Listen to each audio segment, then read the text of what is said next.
Hi friends, சின்ன மருமகள் அடுத்து என்ன நடக்க போகுதுன்றது இந்த ஒரு வீடியோல ஒரு குட்டி பிரமமா பார்க்கலாம் வாங்க.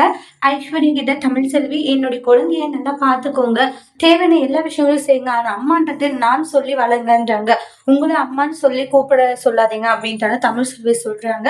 ஏன்னா அது எவ்வளவு கஷ்டமா இருக்குன்னு எனக்கு மட்டும்தான் தெரியும்ன்றாங்க. அந்த வலி வேதனையை நான் அனுபவிச்சிருக்கேன், நான் சொல்றது உங்களுக்கு நல்லா புரியும் நினைக்கிறேன்றாங்க.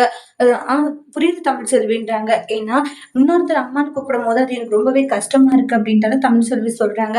ஐஸ்வர்யா இருந்துட்டு உங்களை பத்தி நான் நினைச்சு பார்த்து ரொம்ப கஷ்டமா தான் இருக்கு, இனிமேல் அப்படி நடக்காதுன்னுவாங்க. சரி கூட்டிட்டு போங்க அழகரணுவாங்க. தமிழ் செல்வியை விட்டு குழந்தை பிரியும் போது குழந்தை பார்த்தீங்கன்னா அழ ஆரம்பிக்குது.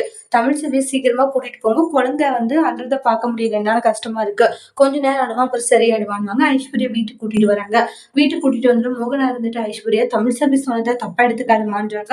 அவ ஏதோ ஒரு கவலையில பேசிட்டான்றாங்க. தமிழ் செல்வி சொன்னது தப்பே இல்ல அத்தான்றாங்க. ஏன்னா தமிழ் செல்வி அவங்க மனசுல இருக்க கவலையை தானே சொல்லிட்டு இருக்காங்க.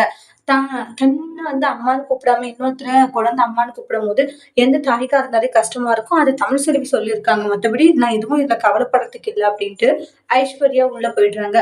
இங்க தமிழ் செல்வி பேசினதை பார்த்து பாட்டி இருந்துட்டு, நீ பேசினது தப்பே இல்லடி, ரொம்ப சரியா தான் பேசியிருக்க அப்படின்ற மாதிரி சொல்றாங்க. அதோட இந்த பிரமுவை முடிச்சிருக்காங்க. தேங்க்யூ.